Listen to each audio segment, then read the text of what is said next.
तो ये कहानी है एक ऐसे सैलरी मैन की जिसे डीमन लॉर्ड खुद समन करता है अपनी डीमन आर्मी का एक जनरल बनाने के लिए। लेकिन बात यह है कि ये सैलरी मैन के पास कोई ताकत नहीं है, ना ही ये कोई सुपर ह्यूमन है। ये बस एक मामूली सा नाकाम निठल्ला सैलरी मैन है। तो डीमन लॉर्ड ने इसे सम्मन क्यों किया, चलिए जानते हैं। कहानी की शुरुआत में हमें एक बहुत ही खतरनाक जगह का सीन दिखाया जाता है और इसके बाद हम डार्क किंग को देखते हैं। सामने आओ मेरे डीमन आर्मी के 4 इलाइट जनरल्स। सबसे पहले आती है इन्फर्नो असेलेंट उलमेंड्रा, फिर आता है आर्कमेज ऑफ स्ट्रॉम्स सिल्फिड, फिर आता है अर्थन वेस्टियन जीनोम, और वो चौथा जनरल जो हमारी डीमन आर्मी का बल और गौरव बनेगा, जिसके जरिए हम इस पूरी दुनिया पर राज कर पाएंगे, द चूजन इलाइट जनरल, जिसे मैं दूसरी दुनिया से सम्मान करूंगा। वो जिसके पास पानी की ताकत होगी। मेरे सामने आओ। जिसके बाद पानी का एक बहुत बड़ा धमाका होता है और फिर सबके सामने आता है वो चौथा मेंबर, मैनेजर देनोसुके उचिमुरा। लो भैया, ये आ गया दूसरी दुनिया का एक सैलरी मैन बेचारा। हेलो गाइस, मैं हूँ देनोसुके उचिमारू, एक मामूली सैलरी मैन। मैं अलग अलग कंपनी में जाकर अपने प्रोडक्ट्स की एडवर्टाइजमेंट करता हूँ, लेकिन इतनी मेहनत करने के बावजूद भी प्रमोशंस मुझे नहीं, मेरे कलीग्स को मिलता। और फिर एक दिन मुझे मिला ट्रांसफर ऑर्डर कि मुझे विदेश जाना पड़ेगा। और ऐसा इस वजह से हुआ है क्योंकि कंपनी के मैनेजर को देनोसुके बिल्कुल पसंद नहीं था, जिसके बाद देनोसुके निकल जाता है विदेश जाने के लिए। लेकिन वहां आकर वो देखता है कि इस जगह की हालत बहुत ही बुरी है। वो यहाँ के लोगों को समझाता है, साथ ही अपनी कंपनी से मदद मांगता है क्योंकि यहाँ पर लोगों की कमी है, लेकिन कोई उसकी एक बात नहीं सुनता। इसीलिए जो उसके कंपनी के लोग थे उन्होंने भी देनोसुके पर कभी भरोसा नहीं किया। देनोसुके को लग रहा था कि वो विदेश जाकर भी अगर अपनी पूरी मेहनत करेगा तब सब कुछ सही हो जाएगा, और इसी वजह से देनोसुके ने दिन रात ना देखते हुए बस अपना काम किया। देनोसुके की मेहनत देख उसके कलीग्स भी उसका साथ देने के लिए आ गए।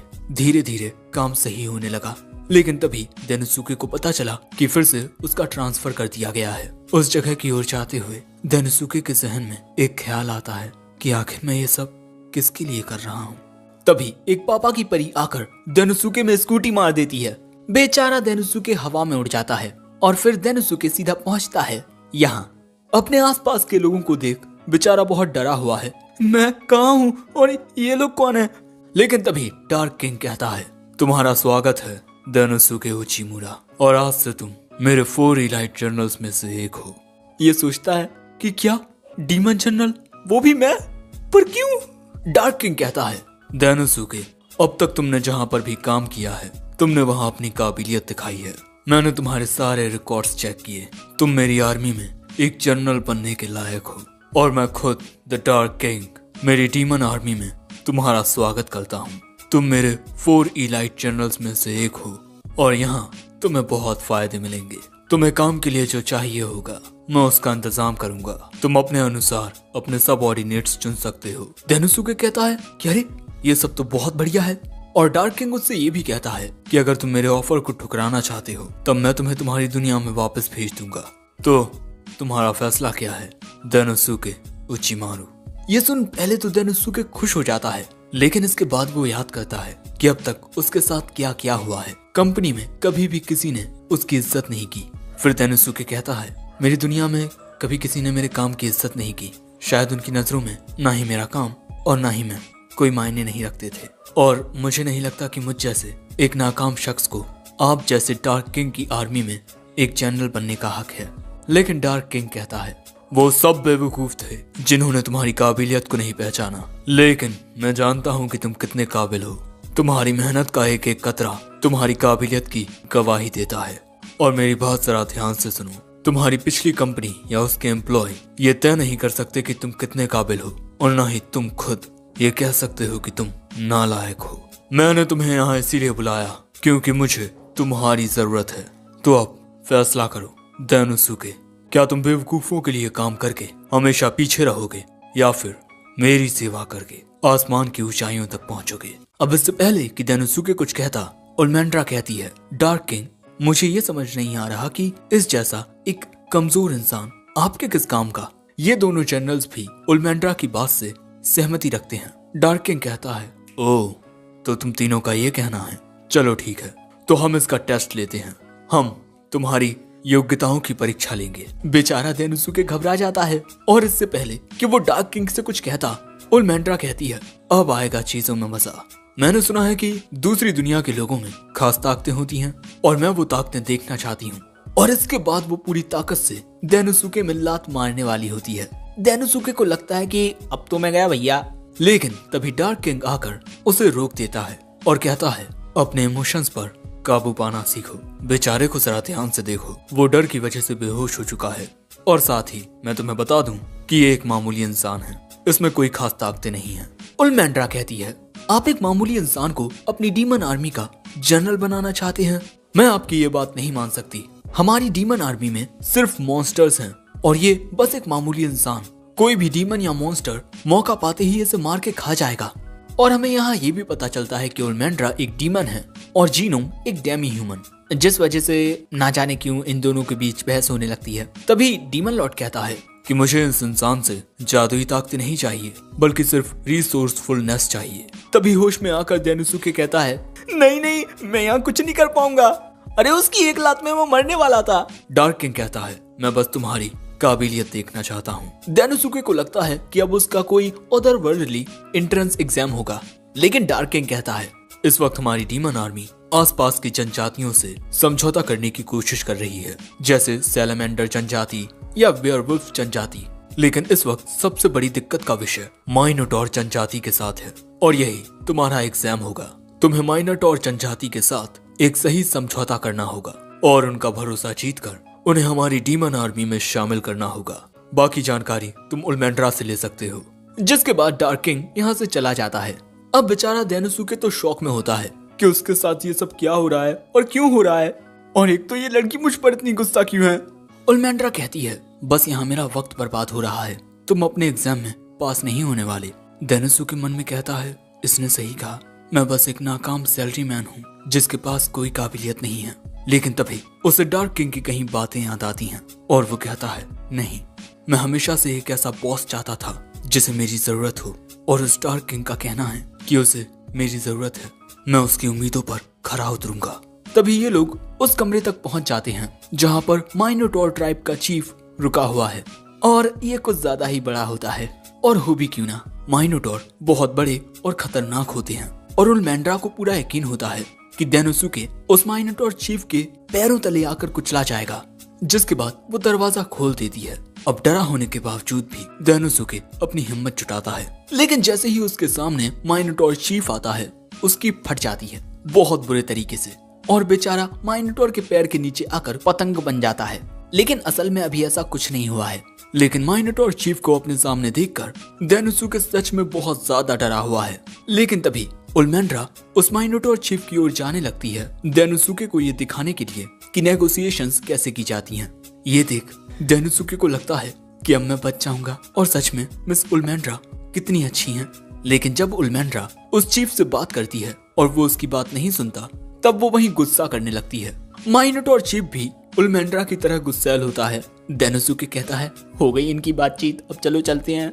और ये दोनों ही कमरे के बाहर आ जाते हैं। ओलमेंड्रा कहती है, पहले तो बातचीत सही चल रही थी, लेकिन जब कंडीशंस की बात आई तब वो ना ना ना कहने लगा, यहाँ तक कि वो हमारी डीमन आर्मी के साथ लड़ने के लिए भी तैयार है।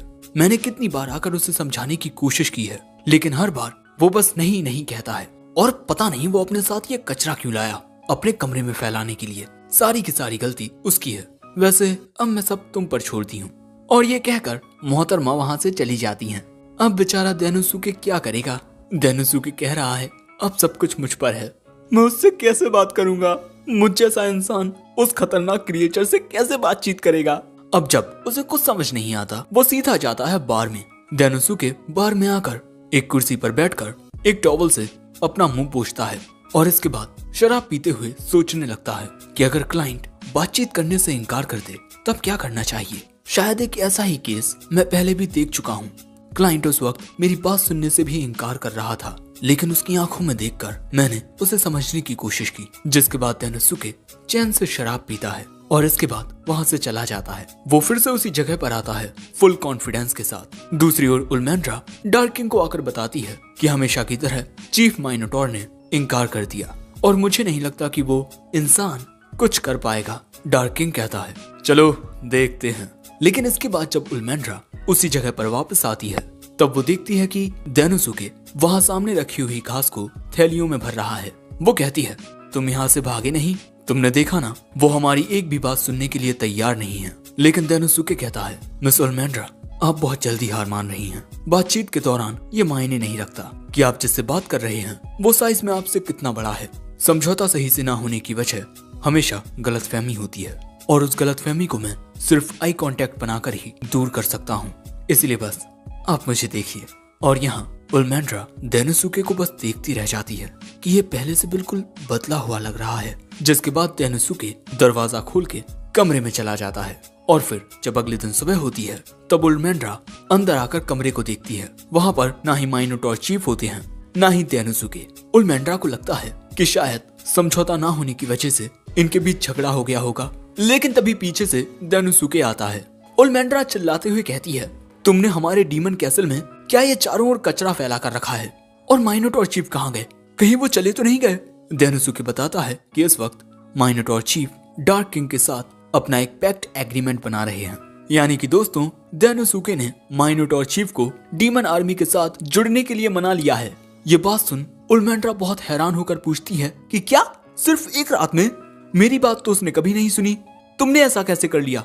यहाँ पर डेनोसुके एक कहावत कहता है जो उल्मेंड्रा को समझ नहीं आती। और इसके बाद ये लोग उसी कमरे में आते हैं जहाँ पर डार्क किंग और माइनोटॉर चीफ के बीच पैक्ट बनाया जा रहा है।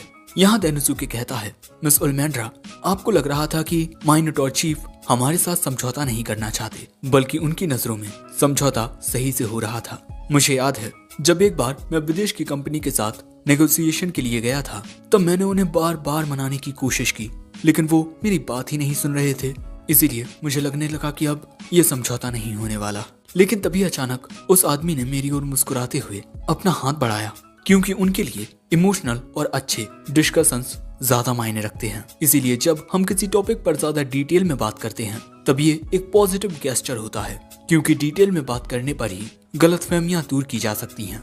मैंने माइनोटॉर चीफ की आंखों में आंखें डालकर बात की। तब उन्होंने मुझे बताया कि जब तुम उनसे नेगोशिएशन की बात करने जाती और गुस्सा कर बैठती तब उन्हें समझ नहीं आता कि आखिर ये गुस्सा क्यों कर रही है। और इसके अलावा माइनोटॉर ट्राइब के लोगों को घास पर लेटना पसंद होता है, और क्योंकि उनके कमरे में घास नहीं थी इसीलिए वो सही से सो नहीं पाए, और सही से ना सोने की वजह से ही वो थोड़े गुस्से में रहते। यानी कि उल्मेंड्रा माइनोटॉर चीफ को सही से समझ नहीं पाई। लेकिन माइनोटॉर चीफ आकर कहता है कि इसमें मेरी भी गलती है, हम दोनों ही एक दूसरे को सही से समझ नहीं पाए, माफ करना। और इसके बाद वो उल्मेंड्रा से हाथ मिलाता है और डेनोसुके को शुक्रिया कहता है, क्योंकि ये सब उसी की वजह से हुआ है। जिसके बाद हम देखते हैं कि माइनोटॉर चीफ अपनी घास लेकर यहाँ से चला जाता है और तभी इनके पास डार्क किंग आकर कहता है मैंने कहा था ना कि डेनोसुके में काबिलियत है, तुमने बहुत अच्छा काम किया डेनोसुके, और मैं तुम्हारा हमारी डीमन आर्मी में एज एन इलाइट जनरल स्वागत करता हूँ। अपना हाथ उठाओ डेनोसुके। डेनोसुके अपना हाथ उठाता है, जिसके बाद डार्क किंग अपनी मैजिकल पावर से एक ब्रेसलेट बनाकर उसे डेनोसुके को पहना देता है। ये वो निशानी है जिससे हर कोई जान जाएगा कि डेनोसुके डीमन लॉर्ड की आर्मी में 4 इलाइट जनरल्स में से एक है। आगे डार्क किंग कहता है तुम्हें किसी और की बात सुनने की कोई जरूरत नहीं है, तुम्हें अपना काम जिस तरह से सही लगे वैसे करो। ये सुन डेनोसुके कहता है शुक्रिया डार्क किंग। लेकिन तभी उल्मेंड्रा डेनोसुके की ओर कुछ इस तरह इशारा करती है, लेकिन इसे समझ ही नहीं आता। बेवकूफ, मैं कह रही हूँ कि अपना हाथ उठाओ। जिसके बाद हम देखते हैं कि ये दोनों अपने हाथ उठा लेते हैं और ये कहती है मैं उल्मेंड्रा हूँ द इन्फर्नो असैलन। ये कहता है और मैं डेनोसुके उचिमुरा हूँ, विदेश से आया मैनेजर। दोस्तों इसी तरह खुद को इंट्रोड्यूस करके उल्मेंड्रा के क्लैन के लोग अपने नए दोस्तों का स्वागत करते हैं। लेकिन तुम इसका कोई गलत मतलब मत निकाल लेना, मुझे अब भी तुम्हारी काबिलियत पर शक है। वो कहता है ठीक है। और इसके बाद एक साथ आगे बढ़ते हुए उल्मेंड्रा कहती है आगे की सारी नेगोशिएशंस भी तुम्हें ही करनी है डेनोसुके। वो कहता है हाँ बिल्कुल मिस उल्मेंड्रा। और ये देख डार्क किंग कहता है इसी तरह एक दूसरे की मदद करते हुए हमारी डीमन आर्मी और भी ताकतवर बनेगी। लेकिन अभी भी हमारी आर्मी पूरी नहीं हुई है और हमारी एकमात्र उम्मीद डेनोसुके उचिमुरा है, वो उम्मीद जो हमें रास्ता दिखाएगी और हमारा वर्चस्व पूरी दुनिया में लहराएगी। और हाँ, इसी के साथ ये एपिसोड 1 एंड होता है। एपिसोड 2 की शुरुआत में हम डेनोसुके को देखते हैं, जो सोच रहा था मुझे इस दूसरी दुनिया में सम्मन किया गया है, वो भी डीमन आर्मी का एक जनरल बनाकर, और अब मेरे पास खुद का ऑफिस भी है, जो मैंने कभी सोचा नहीं था कि मुझे कभी मिलेगा। लेकिन मैं अभी भी काफी परेशान हूँ, क्योंकि ना जाने डार्क किंग को मुझ जैसे नाकाम और निठल्ले सैलरी मैन में ऐसा क्या दिख रहा है जो उन्होंने मुझे अपना एक जनरल बना लिया। लेकिन इसके बाद जैसे ही डेनोसुके खिड़की खोलता है, उसके कमरे में काफी सारे डीमन चमगादड़ आ जाते हैं और डर के मारे वो जोर से चिल्लाता है। अब इसके बाद डेनोसुके डिसाइड करता है कि उसे दूसरे जनरल्स के साथ अपने तालमेल अच्छे से बनाने होंगे, इसीलिए सबसे पहले वो सिल्फिड के पास आता है। लेकिन तभी एक लड़की दरवाजा खोलकर पूछती है कि तुम कौन हो। ये कहता है मेरा नाम डेनोसुके है और हाल ही में मैं 4 ग्रेट जनरल्स में से एक बना हूँ और मैं यहाँ मिस्टर सिल्फिड से मिलने आया हूँ। लेकिन वो लड़की बताती है कि इस वक्त मिस्ट्रेस सिल्फिड यहाँ नहीं है, यानी कि सिल्फिड एक लड़की है और मैं बेलिंडा हूँ, उनकी असिस्टेंट, और मैं उन्हें आपके आने के बारे में बता दूंगी। अब आप यहाँ से जा सकते हैं। डेनोसुके कहता है अरे इनसे तो मैं नहीं मिल पाया, चलो दूसरे के पास चलते हैं। लेकिन तभी वहाँ उलमैंड्रा आ जाती है और वो डेनोसुके को बताती है कि डार्क किंग उसे बुला रहे हैं, उसके लिए एक नया काम आया है। अब अगले सीन में डार्क किंग डेनोसुके को बताते हैं कि अब उसे ओग्रे ट्राइब के साथ समझौता करना होगा। हमारी डीमन आर्मी एक एमर्जिंग फोर्स है, इसीलिए हमें चारों ओर के आसपास के इलाकों से मदद चाहिए होगी ताकि हम और भी ज्यादा ताकतवर बन पाएं। और इस वक्त डेमी ह्यूमंस में ओग्रे ट्राइब काफी ज्यादा प्रभावशाली है और उनकी मिलिट्री फोर्स हमारे जितनी ही ताकतवर है, लेकिन वो हमारे साथ जुड़कर काम नहीं करना चाहते और उन्हें अपना दुश्मन बनाकर हमें काफी ज्यादा नुकसान हो सकता है। अब तक काफी लोग ओग्रे ट्राइब को समझाने के लिए जा चुके हैं, लेकिन हर बार वो मानने से साफ इनकार करते थे। लेकिन मैं जानता हूँ तुम ये काम कर लोगे डेनोसुके। जाओ, जाकर ओग्रे ट्राइब के साथ समझौता करो। उलमैंड्रा कहती है मुझे इस बार भी तुम्हारा साथ देने के लिए चलना पड़ेगा, लेकिन मैं इस वजह से तुम्हारे साथ नहीं चलूंगी कि मुझे तुम्हारी चिंता है। लेकिन इसके बाद जाते हुए उलमैंड्रा कहती है डेनोसुके हम दोनों ही बिग 4 का हिस्सा हैं, इसीलिए हम एक और बार एक साथ काम करेंगे। डेनोसुके कहता है कि ठीक है, लेकिन मुझे पहले मिस जीनोम से जाकर मिलना है, क्योंकि मिस जीनोम ही डेमी ह्यूमन फोर्सेस की लीडर हैं और ओग्रे ट्राइब भी डेमी ह्यूमंस में आती है, तो शायद मिस जीनोम हमारी कुछ मदद कर पाए। लेकिन तभी उलमैंड्रा अब डेनोसुके के साथ जाने से मना कर देती है, ये कहकर कि उसे कोई और काम याद आ गया है। डेनोसुके कहता है ठीक है, तब मैं अपने काम पर जाता हूँ और तुम अपने काम पर जाओ। लेकिन हम साफ देख सकते हैं कि उलमैंड्रा किसी बात से तो नाखुश हुई है, जिसके बाद हम कुछ डेमी ह्यूमंस को देखते हैं जो अपनी ट्रेनिंग कर रहे थे। और इसके बाद मिस जीनोम सभी डेमी ह्यूमंस से कहती हैं तुम सभी की फाइटिंग स्किल्स दिन ब दिन इम्प्रूव हो रही हैं, अब तुम थोड़ा आराम कर सकते हो। और इसके बाद वो डेनोसुके से जाकर पूछती है तो आप यहाँ क्या कर रहे हैं। वो कहता है कि मैं यहाँ ओग्रे ट्राइब के बारे में पूछने आया हूँ, क्योंकि डार्क किंग ने अब मुझे ओग्रे ट्राइब के साथ समझौता करने के लिए कहा है। जो सुन मिस जीनोम कहती हैं कि ओग्रे ट्राइब के चीफ ओगुरे को समझा पाना काफी मुश्किल होगा, क्योंकि उसे एक डिक्टेटर भी माना जाता है। बाकी सब तुम खुद देख लेना और जल्दी से मेरी नजरों के सामने से इस वाहियात चीज को हटाओ, क्योंकि उस जैसी डीमन को देख मेरे सबऑर्डिनेट्स को अच्छा नहीं लग रहा। तभी डेनोसुके अपने पीछे देखता है कि उसके पीछे बहुत ही ज्यादा गुस्से में उलमैंड्रा होती है। अरे आप यहाँ क्या कर रही हैं मिस उलमैंड्रा। वो कहती है तुम्हें आने में देर हो रही थी, इसीलिए मैं तुम्हें लेने आई। और तुमने मुझे वाहियात चीज कैसे कहा। तुम्हारे कान बंद करने से कुछ नहीं होगा, मेरी बात सुनो, मैं कुछ कह रही हूँ। डेनोसुके सोचता है कि क्या यार, ये हमेशा गुस्सा करती रहती है।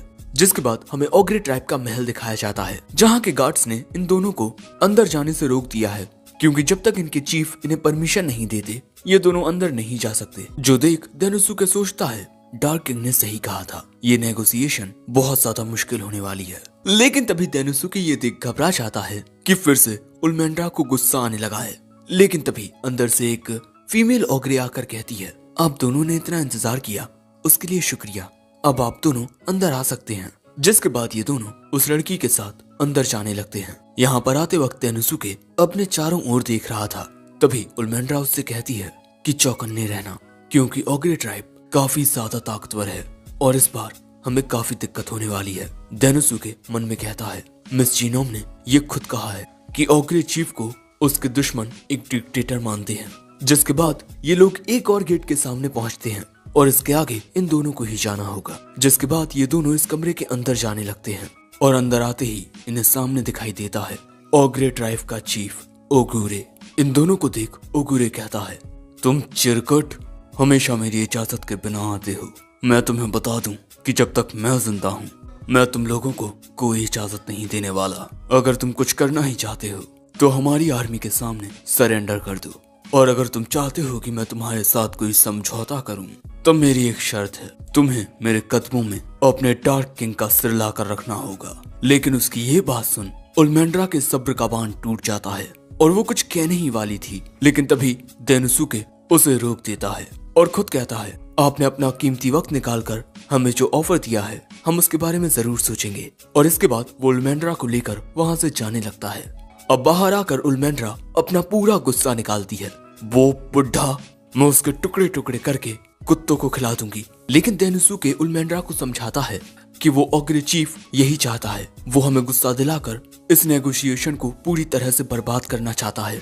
भले ही उस ओग्रे चीफ को हमारे साथ समझौता करने में कोई दिलचस्पी ना हो, लेकिन वो एक क्लैन का लीडर है और लीडर होने के नाते वो नहीं चाहेगा कि उसके ट्राइब को बेफजूल में ही खतरे का सामना करना पड़े। इसीलिए वो अपनी बातों से हमें गुस्सा दिलाकर डार्क किंग से यही कहेगा कि तुमने ये कैसे लोग भेजे थे नेगोशिएशन के लिए, मुझ पर ही चिल्ला कर गए हैं।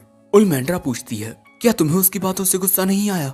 वो कहता है, हाँ बिल्कुल आया, लेकिन इस वक्त हमें अपने गुस्से पर काबू रखना होगा, वरना इससे डार्क किंग को परेशानी हो सकती है। अगर इस वक्त वो हमारे साथ समझौता नहीं करना चाहते तब हम उन्हें फोर्स नहीं करेंगे, वरना इससे बात और बिगड़ जाएगी। सो उल्मेंड्रा पूछती है, तो अब हम क्या करें? अब इससे पहले कि देनुसुके कुछ सोचता, ये मोहतरमा यहाँ आ जाती हैं और ये ओ लुलू है, ओगुरे की बेटी। ये जान उल्मेंड्रा कहती है, अब तुम हमसे क्या चाहती हो? ओ लुलू कहती है, मैं चाहती हूँ कि तुम मेरे पिता ओगुरे को उनकी गद्दी से हटवा दो।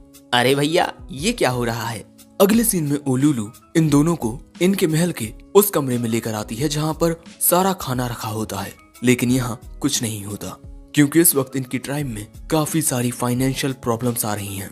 यहाँ तक कि कई सारे लोगों को तो पेट भर खाना भी नहीं मिल रहा। जो जान देनुसुके कहता है, मुझे लग ही रहा था, मैंने देखा कि उन गार्ड्स के आर्मर थोड़े टूटे हुए हैं। कैसल में भी चारों ओर अंधेरा छाया हुआ है और अक्सर बड़ी कंपनियों के साथ ऐसा ही होता है। जब तक चेन ऑफ कमांड सिंपल रहती है सब कुछ सही चलता है, लेकिन इसके टूटने के बाद दिक्कतें आना शुरू होती हैं और यही इस वक्त यहाँ हो रहा है। और ओग्रे ट्राइब की सभी दिक्कतों का हल डीमन आर्मी के साथ मिलकर ही निकाला जा सकता है, लेकिन मेरे पिता किसी की बात ही नहीं सुन रहे और इसके अलावा वो बीमार भी हैं और इसी वजह से उनसे मिलने से पहले आपको इतना इंतजार करना पड़ा। वो भले से ही सबके सामने ये दिखा रहे हों कि वो बिल्कुल ठीक हैं, लेकिन इस वक्त उनकी हालत बिल्कुल भी सही नहीं है और अगर ऐसा ही चलता रहा तो मेरे पिता का बचना मुश्किल है और अगर उन्हें कुछ हो गया तो हमारी ओग्रे ट्राइब भी नहीं बचेगी, इसीलिए प्लीज कुछ कीजिए। देनुसुके कहता है, मैं तुम्हारी बात समझता हूँ, लेकिन तुमने जो किया वो गलत है। चाहे कुछ हो जाए, किसी ऑर्गेनाइजेशन के किसी भी मेंबर को उनके पर्सनल अफेयर्स के बारे में किसी अनजाने शख्स को नहीं बताना चाहिए, लेकिन तुमने तो अपने बॉस की हालत भी हमें बता दी। तुम्हें भले ही अपने पिता की चिंता हो रही हो, लेकिन तुम एक चीफ की बेटी हो, तुम्हें ऐसी बातों पर और ध्यान देना चाहिए। जो सुन ओलुलू कहती है, आप तो सच में बहुत ही अच्छे हैं जो मुझे मेरी गलती बता रहे हैं। मैं लोगों को पढ़ने में बहुत अच्छी हूँ, इसीलिए प्लीज मिस्टर देनुसुके उचिमुरा आप मुझसे शादी कर लीजिए और हमारी ओग्रे ट्राइब के नए चीफ बन जाइए। ये बात सुन देनुसुके के होश उड़ जाते हैं और उल्मेंड्रा गुस्से में आग बबूला होने लगती है। देनुसुके कहता है कि आप ये क्या कह रही हैं? वो कहती है, हमारी ट्राइब का हर एक मेंबर मेरे पिता के साथ है और हमारी ओग्रे ट्राइब को बचाने का सिर्फ अब एक रास्ता है, वो है आपकी मेरे साथ शादी। मुझसे शादी करके आप ओग्रे ट्राइब के नए चीफ बन जाएंगे। लेकिन तभी बीच में उल्मेंड्रा आ जाती है, प्लीज हमें इस बारे में सोचने का वक्त दीजिए। जिसके बाद हम देनुसुके को उसके ऑफिस में देखते हैं। मैं क्या करूं, ओग्रे चीफ मेरी बात नहीं सुन रहे और उनकी बेटी, यार मैं क्या करूं। अब यहाँ देनुसुके कुछ ज्यादा ही परेशान होने लगता है, इसीलिए उसकी नजरों के सामने सिर्फ एक उपाय आता है, बार। और अगले सीन में हम देनुसुके को बार में शराब पीते हुए देखते हैं। वहाँ पर उल्मेंड्रा भी होती है और तभी अचानक वो देनुसुके से पूछती है, तुम्हें क्या लगता है जंगल का सबसे खतरनाक जानवर शेर ही है ना? लेकिन ये अंकल कह रहे हैं कि वो गोरिल्ला है। ये बारटेंडर कहता है, गोरिल्ला ढपला पीट कर सबको बता देता है कि वो कहाँ है। जो बात सुन उल्मेंड्रा हैरान हो जाती है और इसके बाद वो एक ऐसा फैक्ट बताती है जो शेर को वाकई दूसरे जानवरों से महान बनाता है, वो है उसका गौरव। और तभी डेनोसुके के दिमाग में क्लिक होता है, गौरव। और अब प्रेजेंट में वो कहता है, चलो अब ये डील करने चलते हैं। अब सुबह होते ही डेनोसुके यहाँ से जाने के लिए निकलने वाला है। वहाँ उल्मेंड्रा भी आ जाती है। डेनोसुके कहता है, तुम्हें इतनी सुबह बुलाया, माफ करना। वो कहती है, कोई बात नहीं, चलो अब चलते हैं। डेनोसुके कहता है, पहले हम ओग्रे ट्राइब नहीं बल्कि कहीं और जाएंगे। बैठो, मैं रास्ते में सब बताता हूँ। जिसके एक हफ्ते बाद ओग्रे ट्राइब में हमें पता चलता है कि ओग्रे चीफ इन दोनों को खुद अपने पास बुलाता है और गुस्से में पूछता है, आखिर दूसरी जातियों ने डीमन आर्मी को ज्वाइन कैसे किया। यहाँ डेनोसुके मुस्कुराता है और फिर हमें पता चलता है कि बग्घी में बैठकर डेनोसुके उल्मेंड्रा को बताता है कि पहले हम दूसरी जातियों को अपने साथ जोड़ेंगे, क्योंकि इस वक्त उन्हें भी काफी दिक्कतों का सामना करना पड़ रहा है। पहले ओग्रे ट्राइब दूसरी जातियों को संभाले रहती, लेकिन अब उनकी खुद की हालत खराब है और हमारे इस मिशन का नाम होगा ऑपरेशन स्ट्रॉन्ग होल्ड।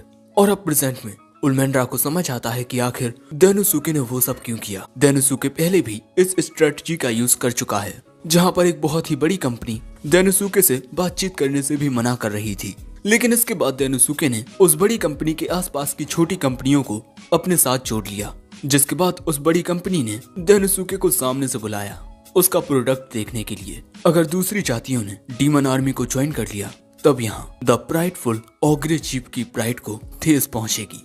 और अब आता है नेक्स्ट स्टेप। डेनोसुके कहता है, लॉर्ड ओगुरे, दूसरी जातियों को पेट भर खाने को नहीं मिल रहा था, लेकिन डीमन आर्मी को ज्वाइन करने के बाद उनकी हालतों में सुधार आ रहे हैं। ये कहता है, लेकिन आसपास के एरिया का शासन मैं करता हूँ, तुम मेरे एरिया में अपनी मनमर्जी का काम नहीं कर सकते। डेनोसुके कहता है कि डीमन आर्मी के साथ दूसरी जातियों की ज्वाइनिंग के अलावा ओग्रे ट्राइब की भी ज्वाइनिंग है। ये कहता है, नामुमकिन, मैंने तो ऐसा कोई आदेश नहीं दिया। डेनोसुके कहता है कि आपने ना सही, लेकिन आपकी बेटी ने तो किया है। लेडी ओलुलु ने हमारे साथ मिलकर खुद दूसरी जातियों को समझाया है, क्योंकि ये उसका हक है, आखिर वो आपकी बेटी जो है। जिसके बाद ओलुलु अपने पिता से कहती है, पिताजी, हमारी टॉप प्रायोरिटी दूसरे डेमी ह्यूमंस की जिंदगियां बचाना है, और ऐसा हम सिर्फ डीमन आर्मी के साथ जुड़कर ही कर सकते हैं। ओगुरे कहता है, लेकिन मैं किसी के सामने नहीं झुकता।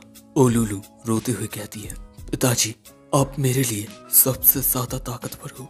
आपने बचपन से मेरा कितना ख्याल रखा है, लेकिन अब वक्त बदल चुका है। आप बूढ़े और बीमार हो गए हो, इसीलिए हमें उनके साथ जुड़ना ही होगा। तभी डेनोसुके कहता है, कैसा रहेगा अगर हम एक एलियंस बना लें जिसमें इक्वल पार्टनरशिप होगी। ये बात सुन ओगुरे कहता है, मुझे इस बारे में सोचने के लिए थोड़ा वक्त चाहिए। डेनोसुके कहता है, हमारी बात सुनने के लिए शुक्रिया लॉर्ड ओगुरे। लेकिन यहाँ से जाते हुए डेनोसुके खुद जानता है कि उसका जवाब क्या होगा। बस उसे ये फैसला लेने के लिए थोड़ा वक्त चाहिए। और इसके बाद ओलुलु भी अपने पिता को शुक्रिया कहती है और फिर वहाँ से जाने लगती है। अपनी बेटी को देख ओगुरे सोचता है, मेरी प्यारी बच्ची अब बड़ी हो गई है। सच में वक्त बदल गया है। फिर कुछ दिनों बाद उल्मेंड्रा डेनोसुके को आकर बताती है कि ओगुरे ने हमारे ऑफर पर हामी भर दी है, लेकिन वो देखती है कि डेनोसुके कुछ ज्यादा ही बिजी होता है। डेनोसुके को डार्क किंग ने अपने लिए एक चेला रखने को कहा है, लेकिन इसे समझ नहीं आ रहा कि ये किसे चुने। उल्मेंड्रा आकर कहती है, तब तुम अपनी अंतरात्मा की आवाज सुनो। डेनोसुके कहता है, मैं तो बस सोच रहा था कि आपको अपना साथी बना लूं। उल्मेंड्रा खुश होकर कहती है, इसका मतलब तुम मुझे अपना पार्टनर बनाना चाहती हो। और ऐसे ही वो बहुत ज्यादा खुश होने लगती है। लेकिन तभी कोई दरवाजा खटखटाता है। डेनोसुके जाकर देखता है तो ये मिस ओलुलु होती हैं और वो यहाँ पर ओग्रे ट्राइब की रिप्रेजेंटेटिव बनकर आई हैं। और इसके बाद वो डेनोसुके का हाथ पकड़ के कहती है, शुक्रिया, ये सब आपकी वजह से हुआ है और आप ही की वजह से हमारी पूरी ओग्रे ट्राइब में सुधार आ रहे हैं। आपने हमारे लिए इतना कुछ किया, अगर बदले में मैं आपके लिए कभी भी कुछ कर सकूं तो मुझे बताइएगा। ये सुन डेनोसुके कहता है, अगर तुम्हें बुरा ना लगे तो क्या तुम मेरे साथ काम करना चाहोगी। वो कहती है, क्या सच में मैं ऐसा कर सकती हूँ। वो कहता है, हाँ बिल्कुल। जिसके बाद ये दोनों हाथ मिलाते हैं और फिर डेनोसुके उल्मेंड्रा से कहता है, आपके साथ काम करके भी मुझे बहुत खुशी होती है मिस उल्मेंड्रा। लेकिन डेनोसुके से गुस्सा होकर उल्मेंड्रा कहती है, मैं तुम्हारी साथी नहीं राइवल हूँ। बेचारा डेनोसुके। लेकिन हाँ, डेनोसुके ने अपनी काबिलियत के साथ डीमन आर्मी की ताकत बढ़ाना शुरू कर दिया है। देखने में और भी मजा आएगा कि आगे डेनोसुके और क्या क्या करता है। एपिसोड 3 की शुरुआत में हम डेनोसुके को देखते हैं जो सुबह होते ही अपना कुछ काम करने लगता है।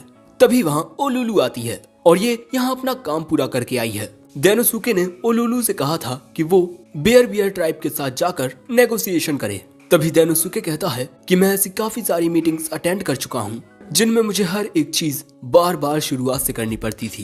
तभी ओलुलु डेनोसुके को बताती है कि ओग्रे ट्राइब के साथ सक्सेसफुल एलियंस बनाने के लिए डेनोसुके को अवार्ड मिलने वाला है, लेकिन इस वक्त मुझे ये नहीं पता कि वो अवार्ड क्या है। इसीलिए डेनोसुके इस बारे में सोचने लगता है क्योंकि अपने पुराने कामों में उसे कभी बोनस तक नहीं मिला और यहाँ उसे एक अवार्ड मिलने वाला है। तभी वहाँ उल्मेंड्रा डेनोसुके के लिए खाना लेकर आती है। उल्मेंड्रा को देख डेनोसुके खुश हो जाता है, जिसके बाद हम देखते हैं कि डेनोसुके खाना खाता है। वहीं बैठकर उल्मेंड्रा भी खाना खाती है और वो पल भर में ही खाना खा लेती है। लेकिन डेनोसुके को इस दुनिया का खाना कुछ पसंद नहीं आ रहा था। लेकिन दोस्तों, ये वाटरी गिम जो कि इस दुनिया की एक फजल का नाम है, वो डीमन लॉर्ड की आर्मी का मेन भोजन है। इसीलिए डेनोसुके इसकी शिकायत तो नहीं कर सकता, लेकिन वो कहता है कि काश वो मीट खा पाता। उसकी ये बात सुनते ही उल्मेंड्रा कहती है चलो ठीक है, शिकार के लिए चलते हैं। जो बात सुन बेचारा डेनोसुके हैरान हो जाता है। जिसके बाद हम इन दोनों को जंगल में देखते हैं और इस एरिया में उल्मेंड्रा इसीलिए आई है क्योंकि यहाँ कुछ ऐसे मैजिकल बीस्ट हैं जो इनकी आर्मी को काफी डैमेज देते हैं। इस एरिया में रहने वाले 5 ऑर्क मैजिकल बीस्ट के द्वारा मारे जा चुके हैं, लेकिन हम इस बारे में कुछ नहीं कर सकते क्योंकि कुदरत का यही नियम है, कमजोर मारा जाएगा। पर क्योंकि वो मैजिकल बीस्ट बहुत ज्यादा ताकतवर हैं, इसीलिए हम ऑर्क्स की मदद करने के लिए आए हैं। दोस्तों, यहाँ डेनोसुके भी समझ चुका है कि इस दुनिया में खाने की बहुत दिक्कत है, इसीलिए हर बार खाने में पानी मिलाया जाता है।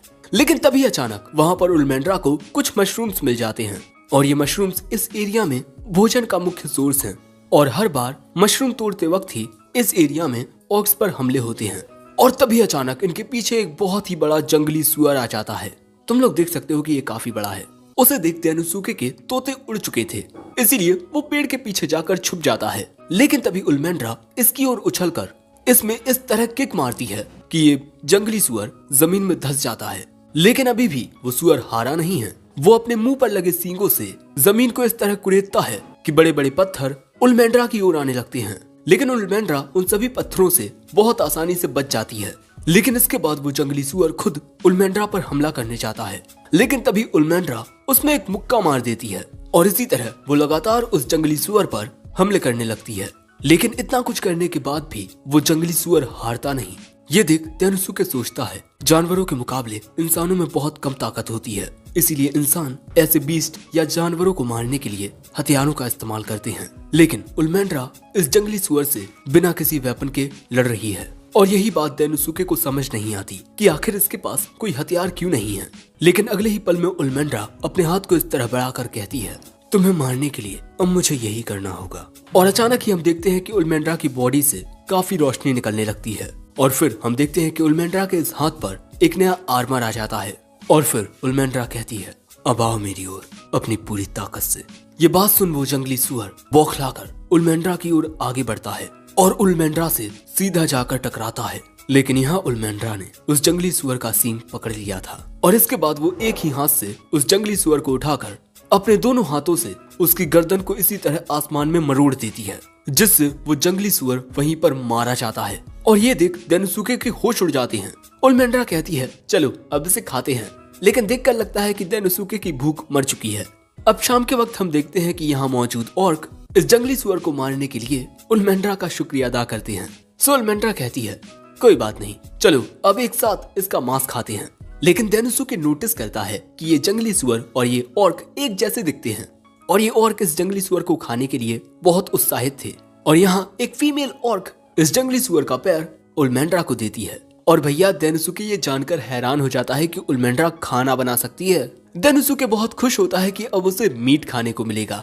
डेनोसुके देखता है कि उल्मेंड्रा इसे अपने हाथ की शुद्ध आग पर पकाने वाली है। डेनोसुके इमेजिन करता है कि खाना किस तरह बनकर तैयार होगा, लेकिन अगले ही पल में उल्मेंड्रा अपनी आग से उस मीट को जला देती है और बनकर तैयार है मीट। डेनोसुके कहता है लेकिन ये तो पूरा जल चुका है।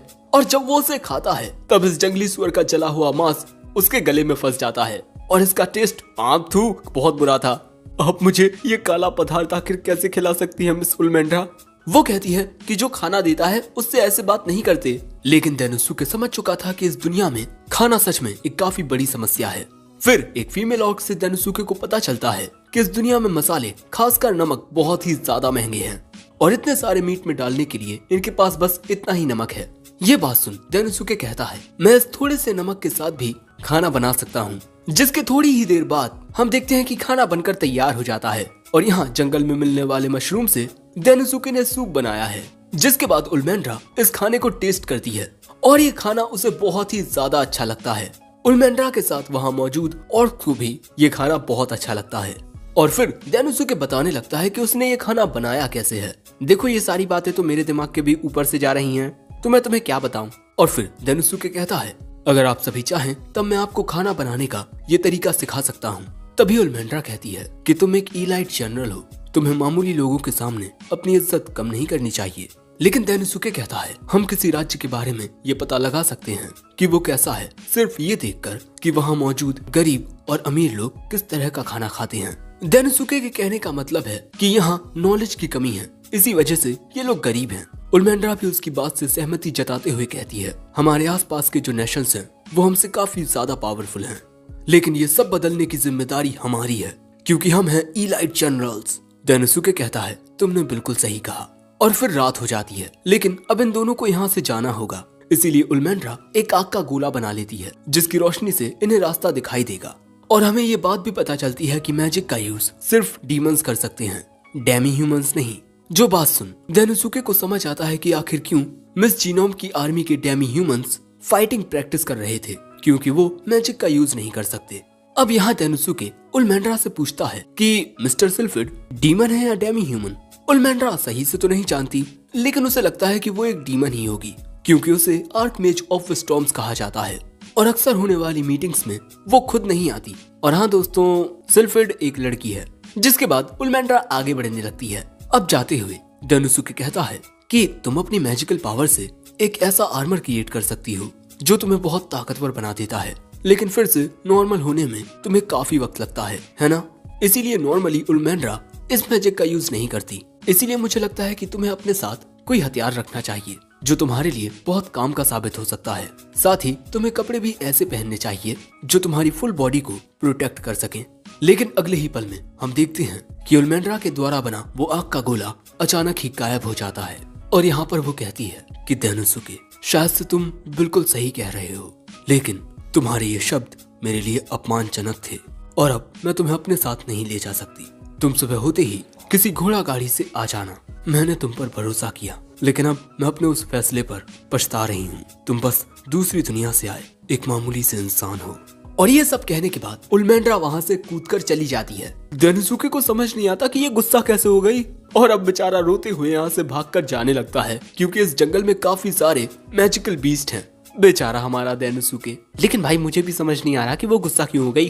अब अगले दिन डीमन किंग कहता है, उस जंगली सुअर को हराकर तुम दोनों ने बहुत अच्छा किया, लेकिन उल्मेंड्रा तो रात में ही आ गई थी, लेकिन तुम्हें आने में देर कैसे हो गई। डेनोसुके रोते हुए कहता है, डार्क किंग, मैं एक इलाइट जनरल बनने के लायक नहीं हूँ। और इसके बाद वो डार्क किंग को सब कुछ बताता है कि आखिर हुआ क्या था और इन सब का दोष वो खुद को देता है। मुझे नहीं लगता मैं इस काम के लायक हूँ डार्क किंग। लेकिन डार्क किंग कहता है, तुम उल्मेंड्रा के पास जाकर सारी कंफ्यूजन को दूर करो और उसे समझाओ और ये मेरा ऑर्डर है और मेरी बात मानो। मेरी बात मानकर तुम्हें इस दुनिया के बारे में काफी कुछ नई चीजें सीखने को मिलेंगी। अब भाई डार्क किंग के ऑर्डर को डेनोसुके मना तो नहीं कर सकता था, लेकिन भाई इसके बाद हम डेनोसुके को बहुत ही निराश देखते हैं। उसे समझ नहीं आ रहा था कि उल्मेंड्रा आखिर किस बात पर गुस्सा हो गई। फिर वो सोचता है कि इस दुनिया में दो जातियां हैं, डीमंस और डेमी ह्यूमंस। और इस दुनिया में आने से पहले मुझे लगता था कि डीमंस समझदार होते हैं और डेमी ह्यूमंस काफी गुस्सैल, लेकिन इस दुनिया में काफी कुछ अलग है। जैसे डेमी ह्यूमंस और भाई डीमंस, भाई सब ठीक है, लेकिन एनिमे में ये लड़कियों के कपड़े इतने छोटे क्यों होते हैं। यहाँ डेनोसुके भी सोचता है कि इस दुनिया में जो डीमंस होते हैं वो ज्यादा गुस्सैल होते हैं, साथ ही वो अपनी स्किन भी ज्यादा दिखाते हैं, लेकिन क्यों। तभी वो रात में कही गई उल्मेंड्रा की बात याद करता है कि मैजिक का यूज सिर्फ डीमंस कर सकते हैं और वो इसी बारे में सोचता है कि क्या सच में जो डीमंस नहीं होते वो मैजिक का यूज नहीं कर सकते। और इसीलिए अब वो पढ़ना शुरू करता है कि क्या सच में इस दुनिया में मैजिक का यूज सिर्फ डीमंस कर सकते हैं। पढ़कर उसे पता चलता है कि इस दुनिया में डीमंस का सुंदर शरीर ही उनके लिए गौरव होता है, क्योंकि उनकी बॉडीज काफी स्ट्रांग होती हैं और मैजिक का यूज करने के लिए भी आपके शरीर का मजबूत होना बहुत जरूरी है। और जैसे जैसे डीमंस और ज्यादा ताकतवर होते हैं उनकी मैजिकल पावर बढ़ती जाती है, और इसीलिए जो डीमंस होते हैं वो छोटे कपड़े पहनते हैं ताकि कम कपड़ों के जरिए वो सामने वाले शख्स को दिखा सकें कि उनकी मैजिकल पावर कितनी ज्यादा है। और कल रात जब डेनोसुके ने उल्मेंड्रा से कहा कि उसे ज्यादा कपड़े पहनने चाहिए, तब इसका मतलब उसने इनडायरेक्टली ही उल्मेंड्रा को कमजोर कह दिया। अरे ये मुझसे कितनी बड़ी गलती हो गई। मैंने जो कहा उस बात पर गुस्सा होना बिल्कुल जाहिर था। And demon Lord thank you, आपकी बदौलत मुझे इस दुनिया के बारे में नई बात पता चली। लेकिन अब मैं मिस उल्मेंड्रा को समझाऊं कैसे। अब शाम के वक्त हम ओलुलू को देखते हैं जो कि भाई लकड़ी काट रही थी, लेकिन तभी उसे अपने सामने बहुत सारी डार्क पावर नजर आती है। वो ये देख घबरा जाती है, लेकिन सही से देखने पर पता चलता है कि ये तो मिस उल्मेंड्रा हैं जो रो रही हैं। और अगले ही पल में हम देखते हैं कि मिस उल्मेंड्रा ओलुलू की ओर जाकर उसके सीने से लगकर कहती हैं कि डेनोसुके मुझसे नफरत करता है, अब मैं क्या करूं। और जब ओलुलू पूछती है कि बात क्या है, तब ये कहती है कि डेनोसुके मेरी बॉडी की तारीफ नहीं करता। अब इसके बाद एक कमरे में बैठकर ओलुलू उल्मेंड्रा से कहती है, मिस्टर डेनोसुके के साथ काम करते हुए मैंने ये बात जानी है कि उनके सोचने का नजरिया हमारे नजरिए से काफी अलग होता है, और इसीलिए मुझे लगता है कि मिस्टर डेनोसुके के अकॉर्डिंग अपने शरीर को ज्यादा दिखाना सही नहीं होता। वो कहती है, इसमें गलत क्या है, मैं कपड़े पहनती तो हूँ और उन जगहों पर तो मैं सही से कपड़े पहनती हूँ। लेकिन फिर उसे ओलुलू की बातों से थोड़ा समझ आता है कि जिस तरह वो काम कर रही थी वो तरीका डेनोसुके के काम करने के तरीके से बहुत अलग है। और यही जानकर अब वो अपना सिर जमीन में मारने लगती है और फिर ओलुलू से पूछती है कि अब मैं क्या करूं। सो अब ओलुलू कहती है कि अपने काम के पहले दिन मिस्टर डेनोसुके ने मुझसे कुछ कहा कि मेरे साथ काम करते हुए तुम गलतियां करने से जरा भी मत डरना। ठीक है ओलुलू, मैंने देखा है कि तुम कुछ चीजों को लेकर बहुत ज्यादा परेशान हो जाती हो, लेकिन अब तुम्हें परेशान होने की कोई जरूरत नहीं है। मैं हूं ना तुम्हें सपोर्ट करने के लिए। हम एक साथ मिलकर सारी प्रॉब्लम्स का सॉल्यूशन ढूंढ लेंगे। अब ओलुलू कहती है, उनकी इन्हीं बातों से मुझे पूरा यकीन है कि आप उन पर यकीन कर सकती हैं। जिसके बाद हमें बार का सीन दिखाया जाता है, और अक्सर बार में कौन होता है, हमारा डेनोसुके। वो अपनी परमानेंट सीट पर बैठा हुआ शराब पीता है और फिर डेनोसुके खाना शुरू करता है। उसे ये खाना बहुत अच्छा लगता है। बारटेंडर बताता है कि ये खाना घर का खाना है, और डेनोसुके यहाँ पहली बार इस बारटेंडर को मुस्कुराते हुए देखता है और उसे ये प्यार से मास्टर कहता है। और तभी अचानक उसे एक बात समझ आती है, जिसके बाद हम डेनोसुके को दौड़ते हुए देखते हैं। वो दौड़ते हुए उल्मेंड्रा को ढूंढ रहा था, दूसरी ओर उल्मेंड्रा भी डेनोसुके को ही ढूंढ रही थी। तभी उल्मेंड्रा को ढूंढते हुए डेनोसुके को उल्मेंड्रा दिख जाती है, जो हमें वहां सीढ़ियों से नीचे दिखाई दे रही है। फिर हम देखते हैं कि ये दोनों ही एक दूसरे की ओर आने लगते हैं, और फिर एक दूसरे के पास आकर डेनोसुके मन में सिर्फ इतना कहता है, मुझे अपनी फीलिंग्स को सही से एक्सप्रेस करना होगा ताकि सारी गलतफहमियां दूर हो जाएं। लेकिन पहले उल्मेंड्रा कहती है, मैं अजीब नहीं हूँ, मैं बस चाहती हूँ कि तुम मेरे शरीर की तारीफ करो। वो कहता है, मिस उल्मेंड्रा, मुझे लगता है कि आपकी बॉडी बहुत खूबसूरत है। अब भाई ये दोनों ही एक दूसरे से कुछ बहुत ही अलग कह देते हैं। और इसके बाद डेनोसुके जो गलतफहमी हुई थी कल, उसे दूर करने लगता है कि कल उसने जो उल्मेंड्रा से कहा उसका कोई गलत मतलब नहीं था।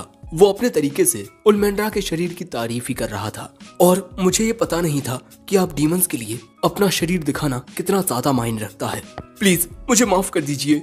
लेकिन वो कहती है कि मुझे मनाने के लिए तुम डीमंस के बारे में रिसर्च कर रहे थे। सच में तुम बहुत ही प्यारे बेवकूफ हो। और फिर उल्मेंड्रा भी डेनोसुके से माफी मांगती है, क्योंकि वो भी अपना नजरिया उसके ऊपर थोप रही थी। तभी डेनोसुके कहता है, हम दोनों को एक दूसरे के बारे में नई नई बातें पता चली। आपको नहीं लगता हम दोनों बहुत अच्छे पार्टनर्स बनेंगे? ये बात सुन उल्मेंड्रा का चेहरा टमाटर की तरह लाल हो जाता है। डेनोसुके मन में कहता है कि अब मैं बिना किसी फिक्र के मिस उल्मेंड्रा के साथ काम कर सकता हूँ। लेकिन उल्मेंड्रा सोचती है कि कहीं इसने मुझे अभी प्रपोज तो नहीं किया ना। अब भाई आगे क्या होगा पता नहीं। लेकिन अगले सीन में हम डार्क किंग को देखते हैं, जो वहाँ मौजूद सभी डेमी ह्यूमंस और डीमंस के सामने डेनोसुके से कहते हैं कि तुमने डीमन आर्मी और ओग्रे ट्राइब के बीच समझौता करके एक बहुत बड़ा काम किया है, इलाइट जनरल डेनोसुके उचिमुरा, और इसीलिए मैं तुम्हारी इस कामयाबी पर तुम्हें एक मैजिक स्टोन देना चाहता हूँ। लेकिन ये मैजिक स्टोन पाकर डेनोसुके कहता है, आपने मेरी तारीफ की, इसके लिए शुक्रिया माय लॉर्ड, लेकिन मैं ये सब अकेले अचीव नहीं कर सकता था। जिसके बाद तेनुसुके सीधा उल्मेंड्रा की ओर जाता है। घुटनों पर बैठकर ये मैजिक स्टोन उल्मेंड्रा के सामने कर कहता है, thank you so much miss उल्मेंड्रा, प्लीज आप इसे एक्सेप्ट कीजिए। लेकिन यहाँ वो कहती है, तुम बेवकूफ हो गया।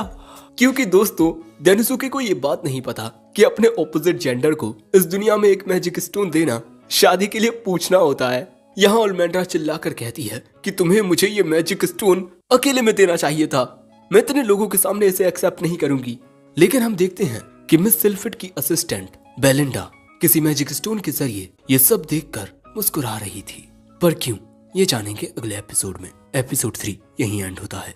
एपिसोड 4 की शुरुआत में हम देखते हैं कि डार्क किंग तेनुसुके को अर्जेंटली बुलाता है और कहता है, तेनुसुके मैंने तुम्हें बुलाया है क्योंकि। लेकिन तभी अचानक पूरी बात जाने बिना ही तेनुसुके डार्क किंग से माफी मांगने लगता है। शायद मैं आपकी उम्मीदों पर सही से खड़ा नहीं उतरा है ना डार्क किंग, प्लीज आप मुझे माफ कर दीजिए। डार्क किंग कहता है, तुम अपना काम बहुत अच्छे से कर रहे हो। ये बात सुन तेनुसुके खुश हो जाता है और पूछता है, मैं आपके लिए क्या कर सकता हूँ। डार्क किंग कहता है, तेनुसुके तुम डीमंस और डेमी ह्यूमंस के रिलेशनशिप के बारे में क्या सोचते हो। तेनुसुके कुछ देर सोचकर कहता है, मेरे हिसाब से उनके बीच बहुत सारी असमानताएं हैं। डीमंस के पास ज्यादा एडवांटेज है क्योंकि वो मैजिक का यूज कर सकते हैं। डार्क किंग कहते हैं, तुमने बिल्कुल सही कहा, इसीलिए मैं चाहता हूँ कि तुम कोई ऐसा तरीका ढूंढो जिससे हर कोई मैजिक का यूज कर सके। तेनुसुके कहता है, लेकिन डार्क किंग मैं मैजिक का यूज नहीं कर सकता, ये मेरे बस की बात नहीं है। ये सुन डार्क किंग तभी एक मैजिक स्टोन को सम्मन करता है और वो इस मैजिक स्टोन को तेनुसुके को देकर कहता है, तुम इसे अपने अनुसार आकार देना। और अगले ही पल में वो मैजिक स्टोन चमकने लगता है और अब तेनुसुके को अपने अनुसार ही इस मैजिक स्टोन का यूज करना है। और साथ ही यहाँ पर डार्क किंग तेनुसुके को एक मैजिक रिसर्चर भी असाइन कर देगा और वो मैजिक रिसर्चर है आर्कमेज ऑफ स्टॉर्म्स सिल्फिड। मैंने उसके साथ बात कर ली है, लेकिन कोई भी गलती मत करना क्योंकि गलतियों पर सिल्फिड रहम नहीं दिखाती। ये बात सुन तेनुसुके घबरा जाता है। अब अगले सीन में जब तेनुसुके जा रहा था तब हम देखते हैं कि उल्मेंड्रा उसे छुपकर देख रही थी और यहाँ पर वो काफी खुश थी क्योंकि कुछ वक्त पहले तेनुसुके ने उल्मेंड्रा को ये मैजिक स्टोन दिया। दूसरी ओर तेनुसुके डीमन लॉर्ड के द्वारा दिए गए मैजिक स्टोन को देख सोच रहा था कि मैजिक स्टोन्स में मैजिकल पावर होती है और इसका यूज करके कोई भी शख्स मैजिक का यूज कर सकता है। जब वो अपना काम कर रहा था तभी ओलुलु उसके लिए चाय लेकर आती है और कहती है, आप तो कुछ ज्यादा ही काम कर रहे हैं। लेकिन तभी तेनुसुके ओलुलु से पूछता है, क्या मैजिक स्टोन का यूज करके डेमी ह्यूमंस भी मैजिक का यूज कर सकते हैं। वो कहती है, हाँ शायद, पर मैजिक का यूज करने के लिए स्किल्स की जरूरत होती है। जो जान तेनुसुके कहता है, ओह तो मैजिक यूज करने की असली चाबी स्किल है।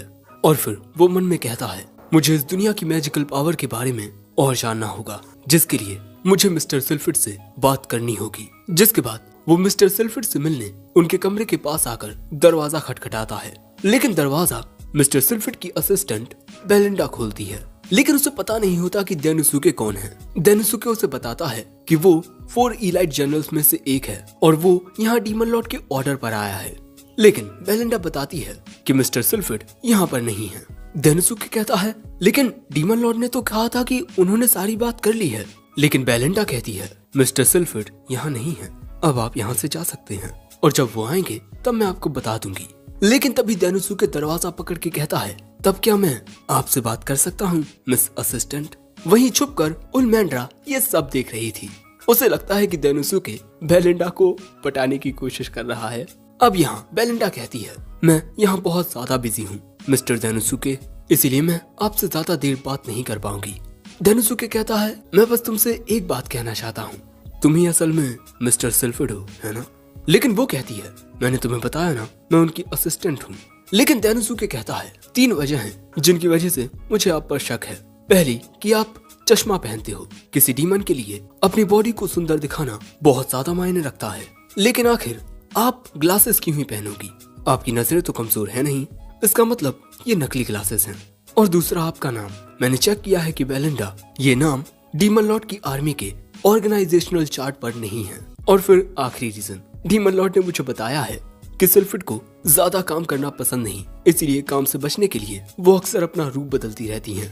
अब ये बात सुन बेलिंडा कहती है, ठीक है मैं मानती हूँ कि मैं ही one of the 4 elite generals Sylphid हूँ। डेनोसुके पूछता है कि आप ये अजीब सा कॉस्ट्यूम पहनकर अपनी आइडेंटिटी क्यों छुपाती हैं? वो कहती है अगर लोगों को पता चल गया कि मैं कैसी दिखती हूँ तब वो मेरे ऊपर बहुत सारा काम थोपने लगेंगे, और वो यहाँ डेनोसुके के साथ काम करने से भी मना कर देती है। डेनोसुके कहता है लेकिन डीमन लॉर्ड ने तो आपसे बात कर ली थी ना। वो कहती है कि उसे कोई फर्क नहीं पड़ता, और वैसे भी वो एक ऐसी चीज क्यों बनाएगी जो पहले से ही बनी हुई है, क्योंकि तुमने मेरी रियल आइडेंटिटी को पहचान लिया है, इसीलिए मैं रिवॉर्ड के रूप में तुम्हें एक स्पेशल चीज बताती हूँ।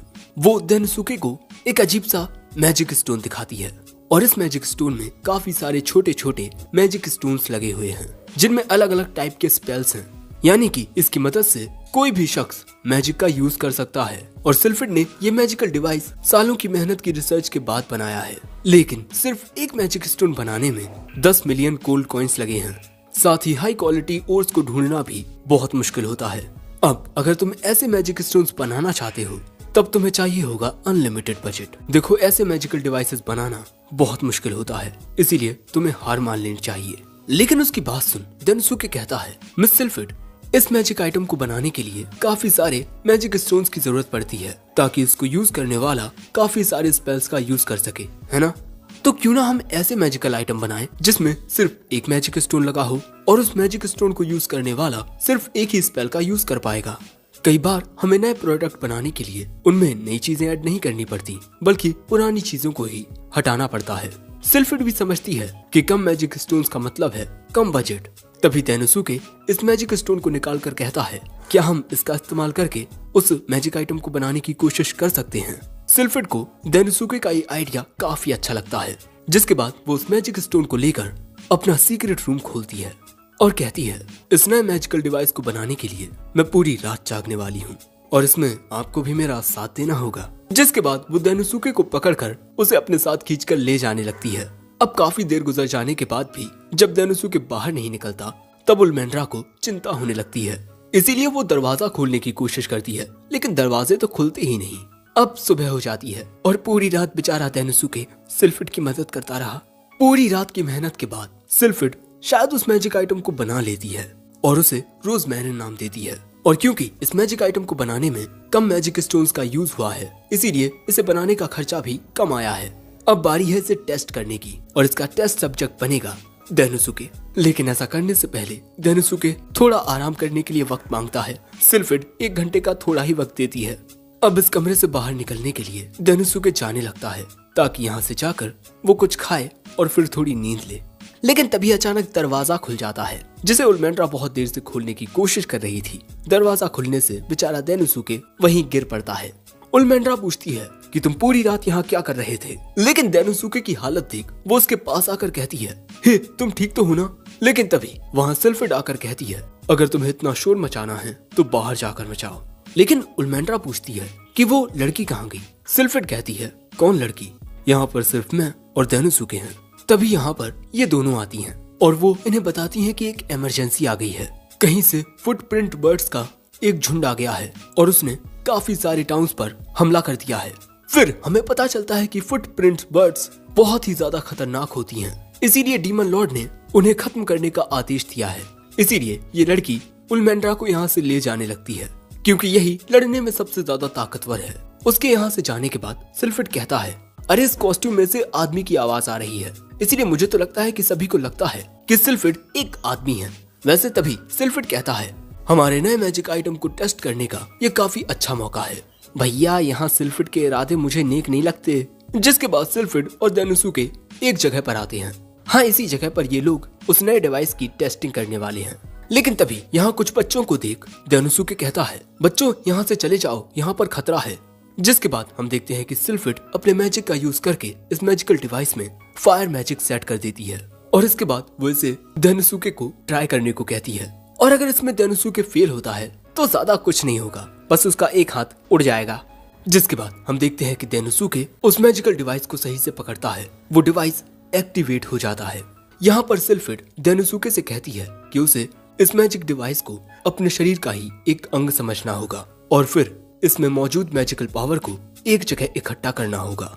हम देखते हैं कि डेनोसुके ऐसा करने की कोशिश करता है और इससे उसके हाथ में एक फायर बॉल क्रिएट हो जाती है। यानी कि ये मैजिकल डिवाइस काम कर गया। लेकिन तभी इनकी ओर आने लगते हैं फुटप्रिंट बर्ड्स और इनकी तादाद बहुत ज्यादा होती है। सिल्फिड कहती है, चलो अब वक्त आ गया है, इस मैजिकल डिवाइस का यूज करो। जिसके बाद तेनोसुके उस फायरबॉल से अटैक करता है जो एक बर्ड में जाकर लगता है और फिर वो एक साथ 3 फायरबॉल को शूट करता है जो फिक्स निशाने पर जाकर लगती हैं। अब यहाँ सब कुछ बहुत अच्छे से चल रहा था, लेकिन तभी अचानक मैजिक डिवाइस टूट जाता है और अगले ही पल में एक बर्ड तेनोसुके के सामने आ जाती है और उसे लगता है कि अब वो मरने वाला है। लेकिन तभी सिल्फिड अपने मैजिक का यूज करती है और ये सभी चिड़ियां दूर फेंक जाती हैं। तेनोसुके फिर से इस मैजिकल डिवाइस का यूज करने की कोशिश करता है, लेकिन इस बार कुछ नहीं होता और वो फुटप्रिंट बर्ड्स उसी की ओर आगे बढ़ रही थी। सिल्फिड फिर से अपने मैजिक का यूज करती है इन बर्ड्स को दूर करने के लिए और पूछती है कि तुम मैजिक का यूज क्यों नहीं कर रहे। तेनोसुके ये दिखाता है कि ओवरलोड की वजह से ये मैजिकल डिवाइस टूट चुका है क्योंकि इसमें एक लो लेवल का मैजिक स्टोन था। लेकिन यहाँ इनकी ओर काफी सारी फुटप्रिंट बर्ड्स आ रही हैं। अब इनका ये एक्सपेरिमेंट फेल हो चुका है, लेकिन सिल्फिड को भी लग रहा था कि ये मैजिक डिवाइस काम कर जाएगा। अब इन्हें यहाँ से जाना पड़ता है और रात के वक्त हम देखते हैं कि तेनोसुके यहीं एक गांव में ठहरा हुआ है। तभी 2 बच्चे उसके लिए खाना लेकर आते हैं। वहाँ पर सिल्फिड भी थी और वो यहाँ पर खाना नहीं खाती। उसके पास मौजूद बच्ची ये कहकर जाने लगती है कि अगर तुम्हें भूख लगे तो मुझे बता देना। अब ये सब देख तेनोसुके कहता है, मुझे लगता था कि सभी डेमी ह्यूमंस फिजिकली स्ट्रांग होते हैं, लेकिन कुछ डेमी ह्यूमंस इन बच्चों की तरह भी होते हैं। सिल्फिड अपना मुखौटा उतार कहती है, हाँ ये छोटे और कमजोर होते हैं, लेकिन ये लोग हमेशा बहुत खुश रहते हैं। यानी कि दोस्तों ये बच्चे नहीं हैं, बल्कि ये ऐसे डेमी ह्यूमंस हैं जिनका साइज छोटा ही रहता है। और तभी अचानक सिल्फिड को अपना पास्ट याद आता है, जब उसने डिसाइड किया था कि वो मैजिक आइटम्स बनाएगी।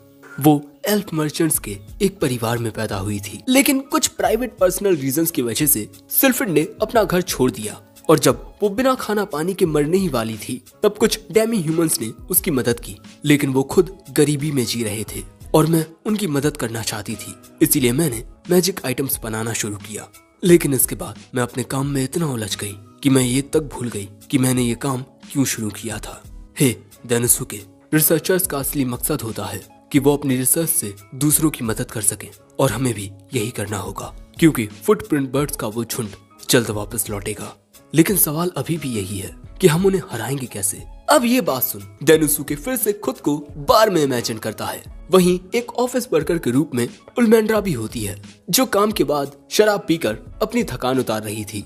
जिसके बाद वो खाना खाती है और इस खाने का स्वाद उसे बहुत ही अच्छा लगता है।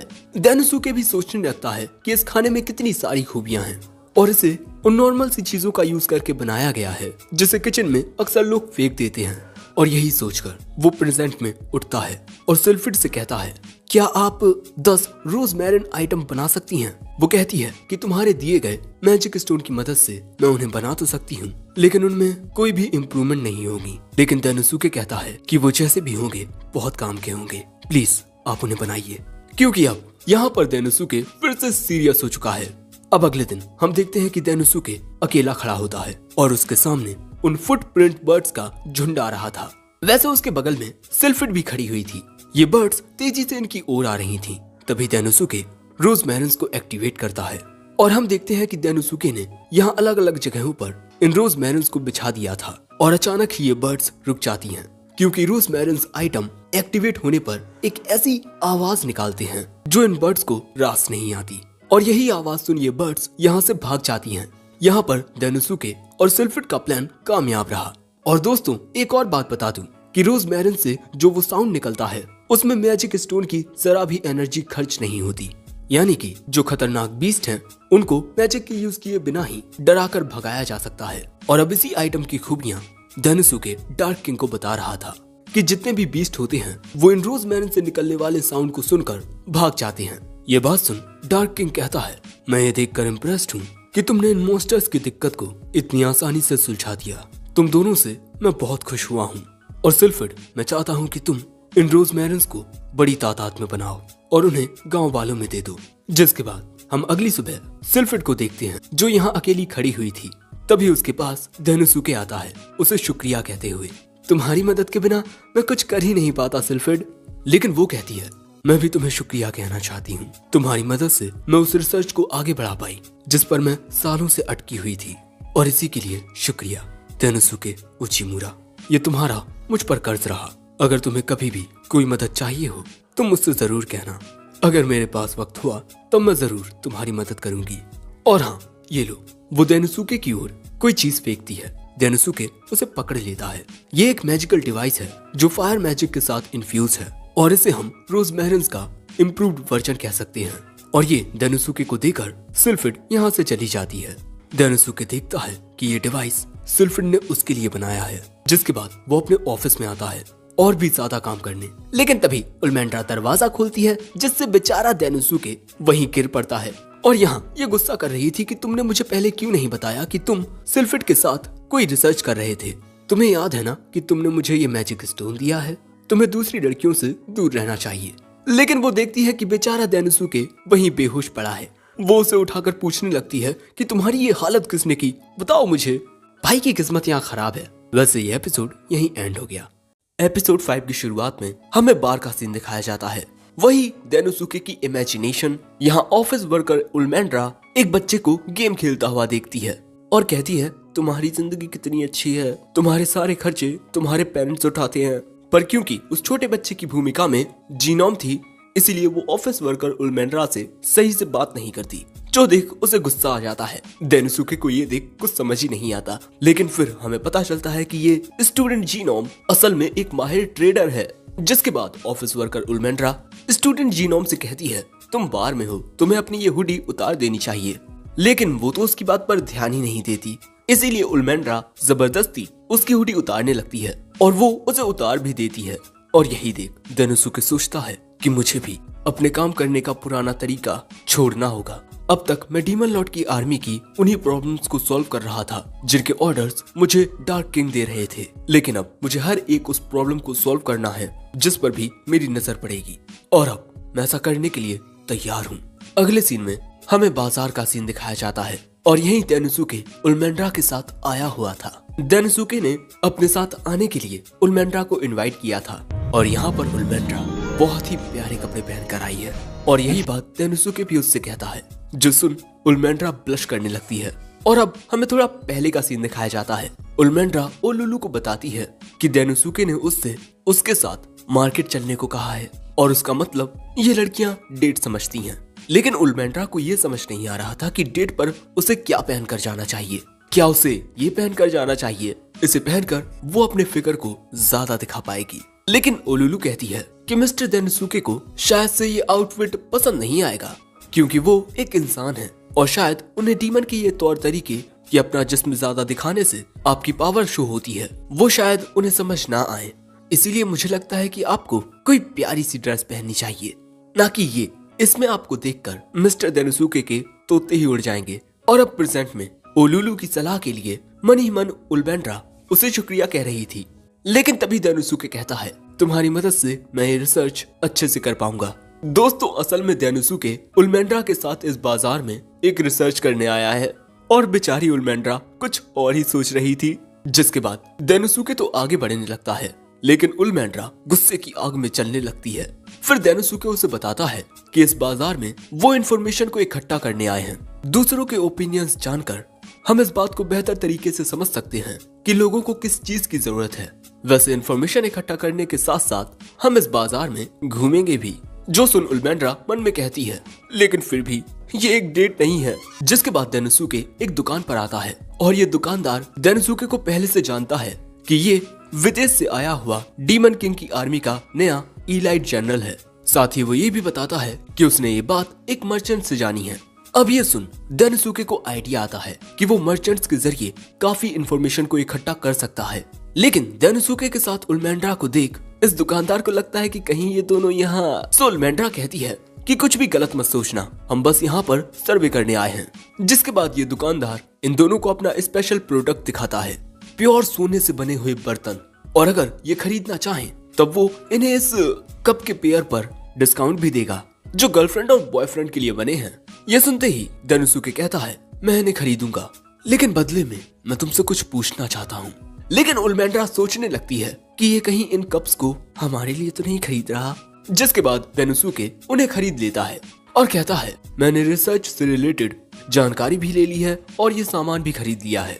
बेचारी उल्मेंड्रा, इसे फिर से गलतफहमी हो गई। जिसके बाद हमें बाजार की कुछ और चीजें दिखाई जाती हैं और डेनोसुके हर एक चीज को अच्छे से नोट कर रहा था।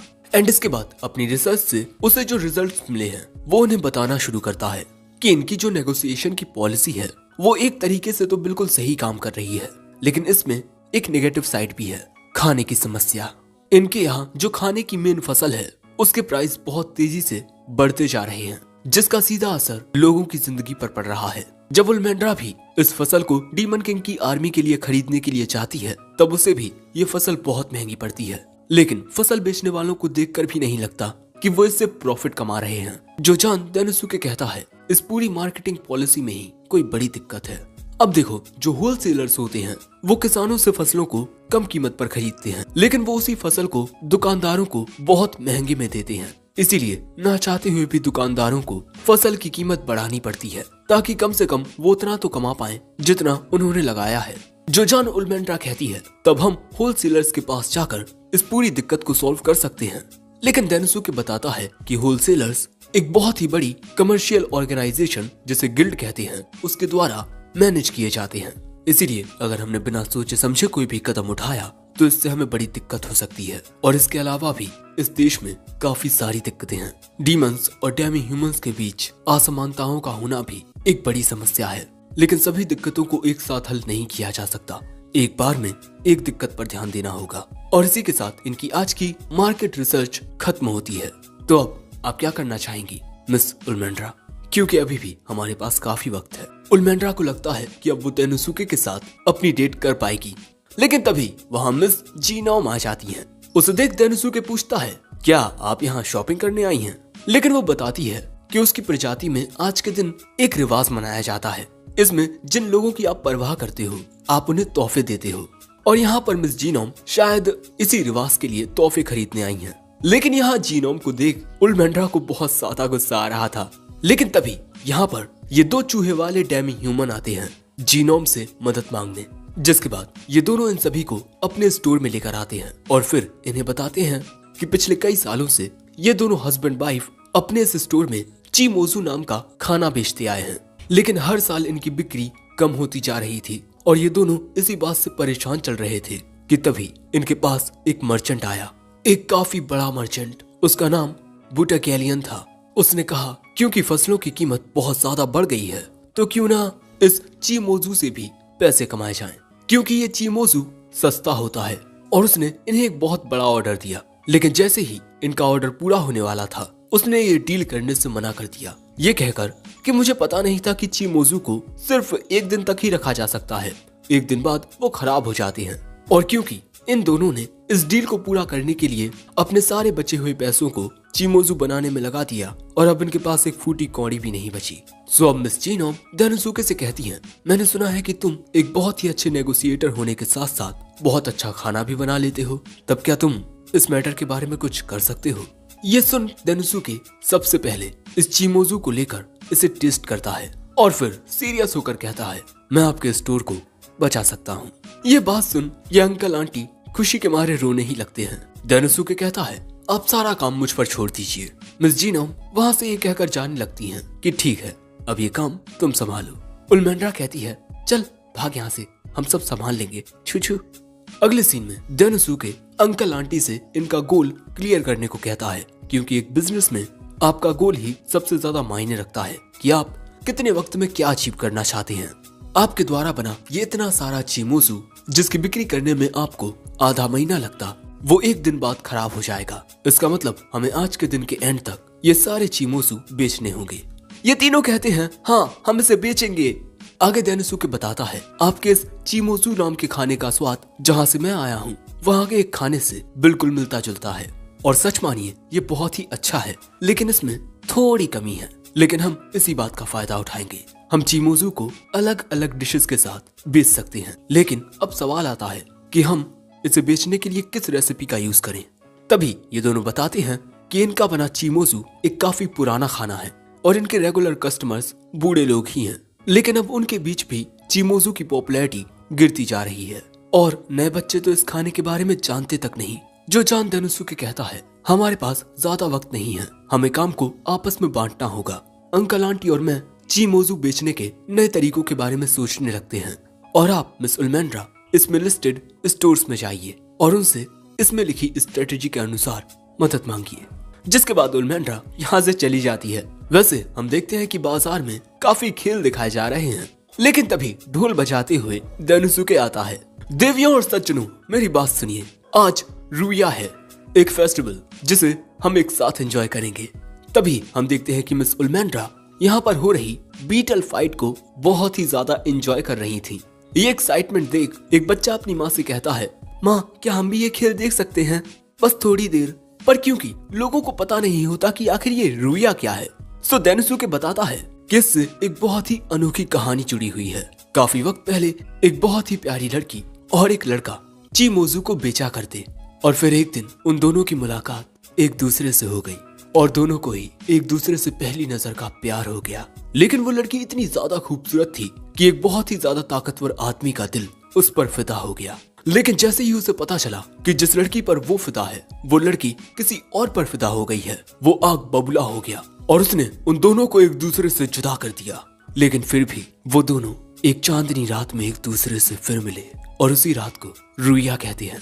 और उन दोनों ने चीमोजू खाते हुए हमेशा एक दूसरे के साथ रहने की कसम खाई और उनके इस प्यार को देखकर भगवान उनसे खुश हो गए और उन्हें स्वर्ग में आमंत्रित किया। फिर वो दोनों एक दूसरे के साथ हमेशा खुशी खुशी रहने लगे।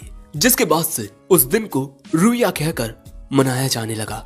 रुया का मतलब होता है चांदनी रात और आज वही चांदनी रात है। और आज के दिन आप अपने चाहने वाले को, चाहे वो आपका लवर हो या फैमिली मेंबर, उनके साथ आप एक साथ चीमोजू खाएंगे तो आपकी ख्वाहिश पूरी हो जाएगी। और डेनोसुके की ये बात यहाँ सभी लोगों का ध्यान आकर्षित करती है। दोस्तों, मिस जीनोम के जाने से पहले डेनोसुके ने उनसे इस रिवा फेस्टिवल की हर एक डिटेल जान ली थी। फेस्टिवल के टाइम पर जब आप किसी चीज की मार्केटिंग करते हैं तब उसकी बिक्री बहुत ज्यादा होती है। तभी हम इन अंकल और आंटी को देखते हैं जो यहाँ पर काफी सारे रंग बिरंगे, ये है क्या, शायद इन्हीं में चीमोजू होगा। इसमें 7 रंग हैं। लोग कहते हैं कि क्यों ना हम हर एक रंग का एक एक डिब्बा ले लें। फिर इनकी बिक्री शुरू हो जाती है। डेनोसुके बताता है कि इनके पास बैठने की सुविधा भी है, आप रिलैक्स होकर खाने का मजा ले सकते हैं। जिसके बाद हम देखते हैं कि वहाँ बैठकर लोग खाना शुरू कर देते हैं और यहाँ बहुत सारे यंग कस्टमर्स थे। और यहाँ डेनोसुके ने जिस मार्केटिंग स्ट्रेटजी का यूज किया है, रीपोजिशनिंग, वक्त गुजरने के साथ जिन प्रोडक्ट्स की बिक्री कम हो जाती है तब हम उस प्रोडक्ट की ओर नए कस्टमर्स को आकर्षित करके उस प्रोडक्ट की बिक्री फिर से बढ़ा सकते हैं। और मिस उलमेंड्रा, आपको हमारी मार्केट रिसर्च तो याद ही होगी। मार्केट में काफी सारे जवान लोग थे और जवान लोगों की एक खास बात होती है कि वो नए प्रोडक्ट्स को ट्राई करना चाहते हैं। इसीलिए डेनोसुके ने चीमोजू और दूसरे स्टोर्स की रेसिपी को एक साथ मिलाकर एक नई रेसिपी बनाई जो कस्टमर्स को बहुत पसंद आ रही है। और अगर ऐसा ही चलता रहा तो रातों रात ये आइटम बहुत ज्यादा पॉपुलर हो जाएगा। यानी कि ये है चीमोजू नाम के एक नए खाने का सूरज की तरह उगना। और इसी बारे में सोचते हुए डेनोसुके अजीब ढंग से हंसना शुरू कर देता है, जो देख उलमेंड्रा उसे हिलाने लगती है कि अरे तुम्हें अचानक क्या हो गया। फिर दोस्तों ऐसे ही शाम हो जाती है और शाम होते होते अंकल आंटी के सारे चीमोजू बिक गए और इसीलिए ये दोनों डेनोसुके को शुक्रिया कहते हैं। लेकिन डेनोसुके कहता है वो सभी आपकी मेहनत से बिके हैं और उन्हें बेचने में मिस जीनोम का भी बहुत बड़ा हाथ रहा है। उलमेंड्रा कहती है उसने तो हमारी जरा भी मदद नहीं की, वो तो यहाँ से चली गई थी ना। लेकिन डेनोसुके बताता है कि वहाँ पर आए कुछ कस्टमर्स को मिस जीनोम ने भेजा था। वो शायद से बाजार के बाहर लोगों को चीमोजू के बारे में बता रही होगी।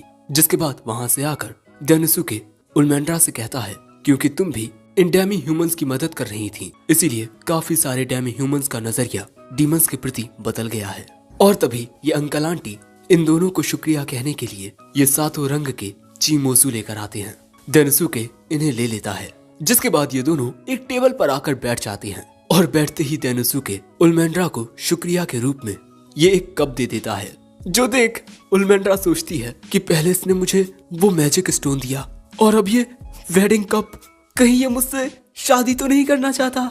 और यही सोचकर वो मन ही मन बहुत खुश होने लगती है। जिसके बाद वो डेनोसुके से पूछती है कि इन चीमोजू को खाते हुए तुम भगवान से क्या मांगोगे। डेनोसुके कहता है, मैं मांगूंगा कि मेरा अगला प्रोजेक्ट सक्सेसफुल हो। बेचारी ओलमेंड्रा आखिर क्या सोच रही थी, और इसी वजह से अब तो भैया उसका गुस्सा इतना बढ़ जाता है कि वो डेनोसुके पर गुस्सा उतारने लगती है। अब अगले सीन में डेनोसुके डार्क किंग को बताता है कि उसने काफी सारी इंफॉर्मेशन को इकट्ठा किया है और अपनी रिसर्च के रिजल्ट को देख मैं आपको जल्द से जल्द एक रिपोर्ट देना चाहता हूँ। मुझे एक दुकानदार के जरिए पता चला है कि हमारे पास ही में एक दूसरा राज्य है जिसे गोल्डन कंट्री कहते हैं, और मुझे लगता है कि अगर आप फ्यूचर में ट्रेड करना चाहते हैं तो उसके लिए इस राज्य से शुरुआत करना बेस्ट रहेगा, और शायद ट्रेडिंग के जरिए हम हमारे राज्य में मौजूद खाने की कमी की समस्या को दूर कर पाएंगे। इसीलिए मैं चाहूंगा कि आप जल्द से जल्द उस राज्य के साथ नेगोशिएशन की सारी तैयारी कर दें। सो तभी डीमन लॉर्ड कहता है, ट्रेडिंग में हम सोने के बदले अपने राज्य से उन्हें ये प्रोडक्ट देंगे, रोजमेरिन। डेनोसुके कहता है, लेकिन ये एक बहुत ही वैल्यूएबल आइटम है। सो डार्क किंग कहता है, सिल्फिड जैसे टैलेंटेड रिसर्चर्स आज के दौर में बहुत ही कम हैं, इसलिए वो लोग इस आइटम को इतनी आसानी से तो रेप्लिकेट नहीं कर पाएंगे। हमारा राज्य अभी भी काफी छोटा है, लेकिन जब तक तुम चारों टैलेंटेड शख्स मेरे साथ हो, मुझे पूरा यकीन है कि हम उस ऊंचाई तक पहुंचेंगे जहां अब तक कोई नहीं पहुंच पाया। डीमन लॉर्ड के मुंह से ये बातें सुन डेनोसुके खुशी के मारे रोने ही लगता है। लेकिन तभी डार्क किंग कहता है कि डेनोसुके, इस बार की नेगोशिएशन तुम्हें बहुत संभल कर करनी होगी, क्योंकि गोल्डन कंट्री ऑफ रैम्पेज का राजा बहुत ही भयंकर है, यानी बहुत ही ज्यादा खतरनाक। तो क्या डेनोसुके ये नेगोशिएशन सही से कर पाएगा? ये जानने को मिलेगा अगले पार्ट में। वैसे अगर तुम चाहो तो हमारे चैनल की मेंबरशिप को ज्वाइन कर सकते हो। साथ ही वीडियो को लाइक कर देना, कमेंट करके बताना कि तुम्हें ये वीडियो कैसा लगा, और चैनल पर नए आए हो तो सब्सक्राइब करते जाना। डिस्क्रिप्शन में मेरे सेकंड चैनल का लिंक है, उसे भी सब्सक्राइब कर लो। साथ ही मुझे इंस्टा पर फॉलो कर लो। मैं मिलता हूँ जल्दी किसी और वीडियो में, तब तक के लिए सायोनारा।